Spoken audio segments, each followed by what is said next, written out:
Hola, bueno, ahora vamos a contar un poco de Smalltalk, que es el primer lenguaje mainstream orientado a objetos, ¿sí? Se desarrolló en Xerox PARC, ya en la sesión interactiva les conté un poco sobre Xerox PARC, que es un centro de investigación muy importante eh, que, que armaron la gente de Xerox con toda la plata que ganaron de hacer fotocopiadoras cuando nadie más hacía fotocopiadoras porque se las inventaron ellos. Sí, es un centro que se ha dedicado a la innovación desde hace muchísimo tiempo y en mi imaginario ellos son unos de los que fundaron Palo Alto como Silicon Valley, digamos, como una meca de la tecnología, pero capaz que eso habría que verificarlo en alguna historia de Silicon Valley y de Park, ¿sí? Nada, esto como se lo dejo como curiosidad, a los que les interesen estas cosas a mí me encantan. Es interesante ver cómo se desarrollan los centros de investigación o los lugares de excelencia en innovación, ¿sí? Muchas veces el factor personal importa. Bueno, Smalltalk fue desarrollado en Park, ¿sí? Tomó las ideas incipientes de Simula y las desarrolló tanto que llegó a ser muy distinto, y llega a ser muy distinto de Simula. Smalltalk todavía se usa en la actualidad, aunque no sea un lenguaje mainstream ahora, pero sí es un lenguaje que se usa mucho para entender bien cosas de objetos, ¿sí? Es como, a veces se lo ha considerado como un laboratorio, ¿sí? En Smalltalk, una de las premisas básicas de Smalltalk es que todo es un objeto, verdaderamente todo es un objeto, de la misma forma que en Lisp todo es una lista, ¿sí? No sé si vamos a llegar a ver Lisp en algún momento, es el primer lenguaje funcional y es muy divertido porque es ese que tiene tantos paréntesis y luego siempre hay chistes sobre los paréntesis, ¿sí?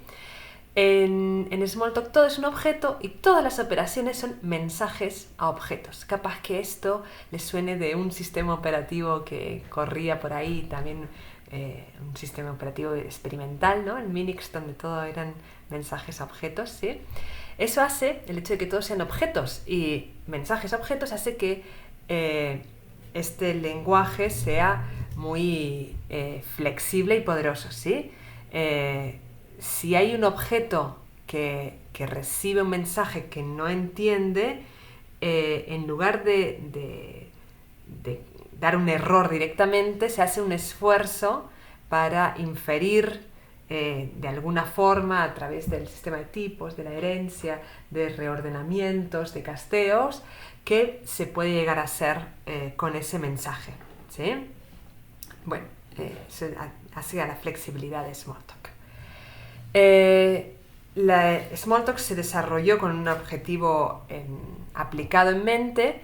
El objetivo era el Dynabook, que era una computadora portable chiquita. Entonces, para hacer el lenguaje que facilitara el desarrollo de esta computadora, Smalltalk tenía que ser a la vez un lenguaje de programación e interfaz al sistema operativo y fácil de manejar para personas sin mucha formación en programación, ¿sí? Lo que decíamos, secundario completo, ¿no?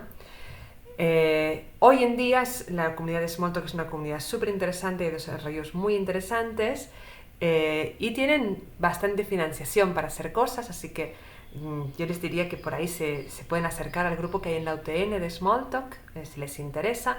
En 2014, ya hace tiempo de eso, pero bueno, no tanto, organizaron la conferencia argentina de Smalltalk, que es un foro importante para estas cosas, ¿sí?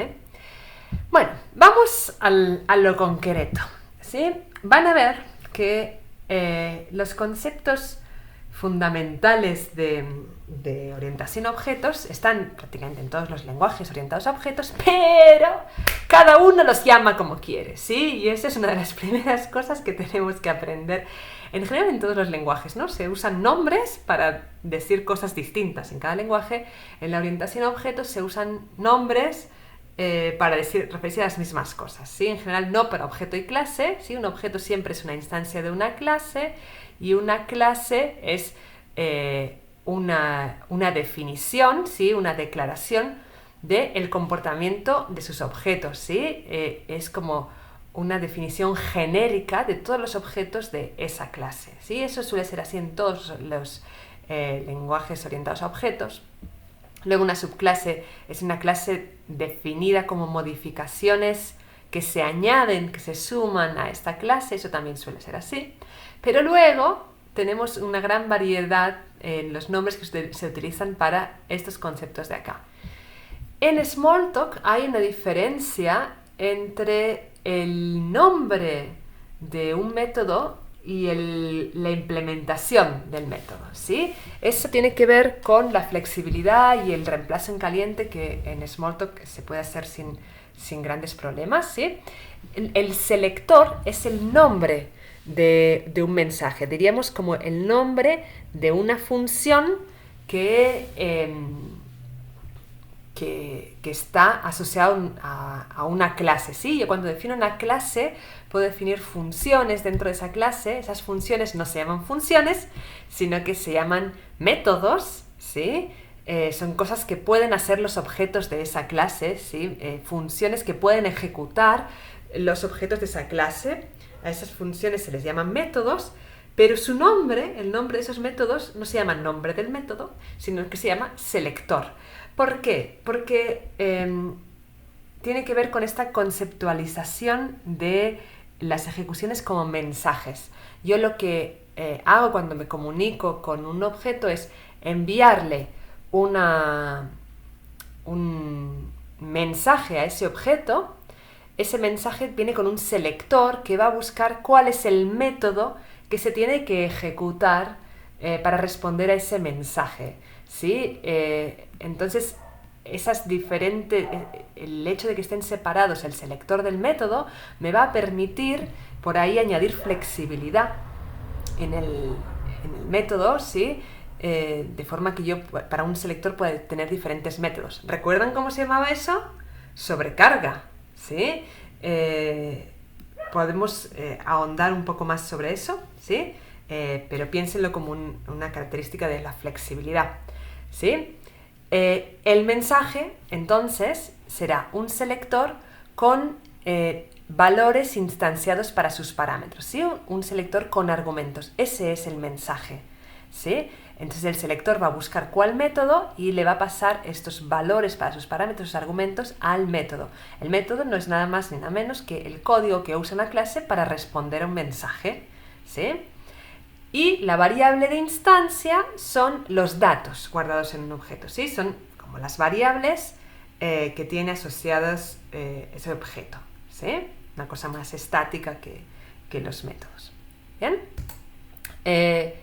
Entonces, cada objeto va a tener una interfaz que está compuesto por los métodos declarados en la clase, ¿sí? La interfaz de un objeto son los métodos que la clase declara para ese objeto con sus selectores, ¿sí? Por ejemplo, move, ¿sí?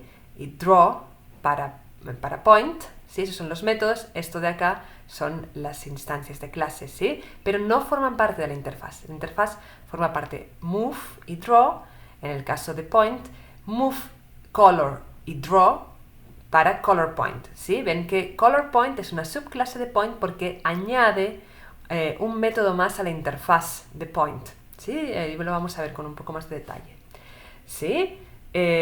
Fíjense que la interfaz está compuesta por los nombres de los métodos, ¿sí? Los selectores, no los argumentos, ¿sí? Los argumentos no forman parte del tipo, ¿sí?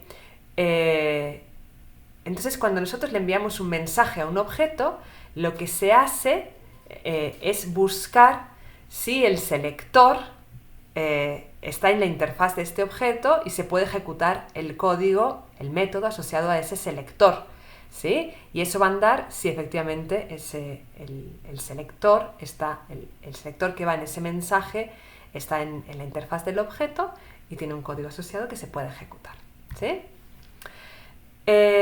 Smalltalk, a diferencia de Simula, ya incorpora encapsulación, es decir, los diferentes objetos no pueden acceder a los métodos, a las implementaciones de los otros objetos, sino solamente a su interfaz. También de ahí viene la separación entre selector y método, donde el selector forma parte de la interfaz y el método, que es la implementación, no es accesible, ¿sí?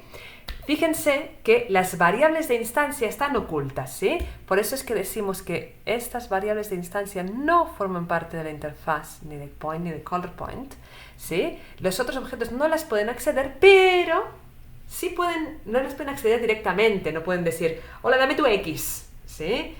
Sino que necesitan, o sea, no pueden ir y agarrar la X, necesitan acceder a un método, ¿sí? A través de un selector que sea dame tu X, ¿sí? Para eso tiene que el objeto tiene que tener un método que es dar la X, ¿sí? Entonces yo le puedo enviar un mensaje desde otro objeto que diga hola, punto, dame la X.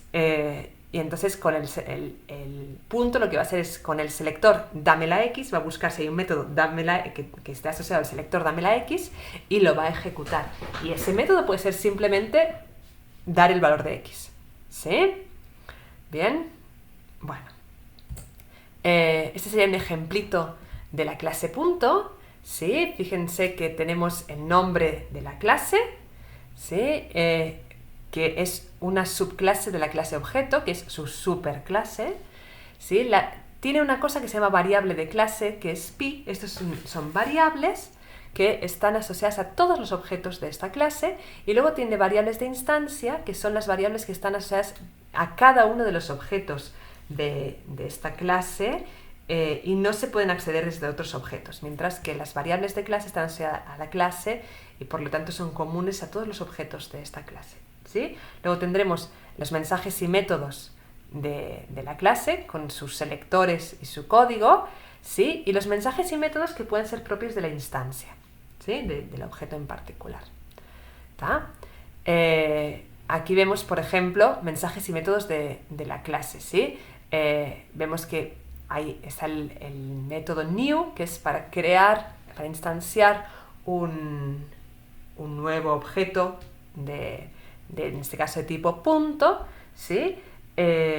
Fíjense que ya estamos recurriendo al self, cosa que no teníamos tan claramente en Simula. Es un añadido que se hace posteriormente en la evolución de Simula. En cambio, en Smalltalk es algo bien central. El self se refiere al objeto mismo, ¿sí? Y lo que se hace es instanciar el objeto asociando el valor del parámetro X a la variable de instancia X, el valor del parámetro Y a la variable de instancia Y, ¿sí? Pero también tenemos métodos como inicializar pi o el método newOrigin, que sirve para poner un punto en el origen de los ejes de abscisas y ordenadas, ¿sí? Estos son métodos asociados a la clase. Fíjense que el selector en este caso es new, en este caso es newOrigin, en este caso es initialize, ¿sí? Y este es el código, ¿sí? Asociado a este selector. Y estos son los parámetros, ¿tá? Bueno, acá tenemos la explicación de eso, ¿sí? Esto marca el valor de retorno, este sería el código, ¿sí?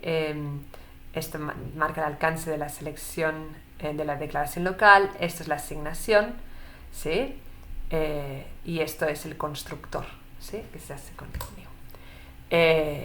Por ejemplo, cuando yo instancio un objeto de tipo punto, tenemos estos mensajes y métodos para la instancia, para una instancia tipo punto, ¿sí? Estos son las variables de instancia, ¿sí? Que no son accesibles directamente por otros objetos. Estos son los métodos que sí son accesibles para otros objetos, ¿sí? Aquí tenemos move, que lo que hace es mover a X incrementándola en un incremento que se pasa con este parámetro, con el parámetro de X, ahí con un incremento que se pasa por el parámetro de Y, ¿sí? Fíjense que si en el caso de Smalltalk, si alguno de estos argumentos no estuviera, no falla el mensaje, porque el mensaje no requiere que estén todos los argumentos, sino que trata de acomodar ¿sí? Dice, bueno, no tenemos de Y, le voy a poner un valor por defecto, lo que voy a hacer, pero no voy a fallar, sino que voy a hacer el incremento de X, por ejemplo, ¿sí? Este es un método con el selector X, ¿sí? Que lo que devuelve es un método sin parámetros, que lo que devuelve es el valor de X. Es un método con selector Y, que devuelve el valor de la variable de instancia Y, a las que no podemos acceder directamente, pero sí a través de estos selectores, ¿sí?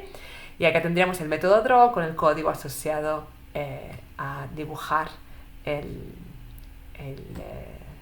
punto, ¿sí? En tiempo de ejecución, ¿qué significa esto? Esto significa mucho overhead en tiempo de ejecución, ¿sí? ¿Por qué? Porque hay muchas estructuras de datos que se usan para tener toda esta flexibilidad que es propia de Smalltalk, ¿sí? Fíjense, acá tenemos el activation record, ¿sí? Del objeto point, que es una ejecución de la clase con argumentos para los parámetros, ¿sí? Con instanciación de los parámetros. Bueno, esto que tenemos en la pila, ¿sí? Lo que tiene es un puntero a el código de la clase point. Fantástico y maravilloso, ¿sí? Hasta acá nada distinto a lo que teníamos cuando ejecutábamos cualquier función, ¿verdad?